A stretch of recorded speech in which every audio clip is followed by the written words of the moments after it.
अवतारों की संख्या बहुत है। भागवत के अनुसार भी अवतारों की संख्या असंख्य है।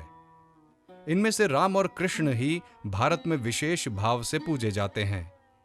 प्राचीन वीर युगों के आदर्श स्वरूप, सत्यपरायणता और समग्र नैतिकता के साकार मूर्ति स्वरूप, आदर्श तनय, आदर्श पति, आदर्श पिता, सर्वोपरि आदर्श राजा राम का चरित्र हमारे सम्मुख महान ऋषि वाल्मीकि के द्वारा प्रस्तुत किया गया है। महाकवि ने जिस भाषा में रामचरित का वर्णन किया है, उसकी अपेक्षा अधिक पावन, प्रांजल, मधुर अथवा सरल भाषा हो ही नहीं सकती। और सीता के विषय में क्या कहा जाए।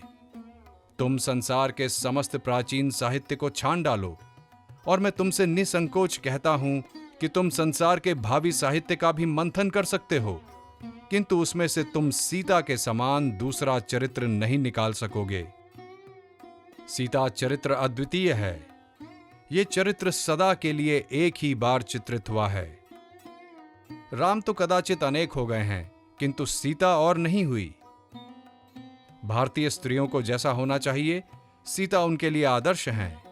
स्त्री चरित्र के जितने भारतीय आदर्श हैं, वे सब सीता के ही चरित्र से उत्पन्न हुए हैं और समस्त आर्यावर्त भूमि में सहस्त्रों वर्षों से भी स्त्री पुरुष बालक की पूजा पा रही हैं। महामहिमामयी सीता स्वयं शुद्धता से भी शुद्ध, धैर्य तथा सहिष्णुता का सर्वोच्च आदर्श सीता सदा इसी भाव से पूजी जाएंगी।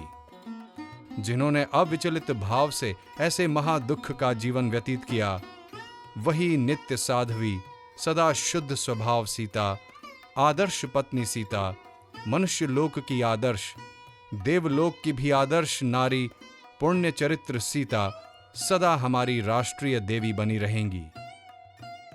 हम सभी उनके चरित्र को भली भांति जानते हैं, इसलिए उनका विशेष वर्णन करने की आवश्यकता नहीं। चाहे हमारे सब पुराण नष्ट हो जाएं, यहां तक कि हमारे वेद भी लुप्त हो जाएं, हमारी संस्कृत भाषा सदा के लिए काल स्रोत में विलुप्त हो जाए, किंतु मेरी बात ध्यानपूर्वक सुनो। जब तक भारत में अतिशय ग्राम्य भाषा बोलने वाले 5 भी हिंदू रहेंगे, तब तक सीता की कथा विद्यमान रहेगी। सीता का प्रवेश हमारी जाति की अस्थि मज्जा में हो चुका है।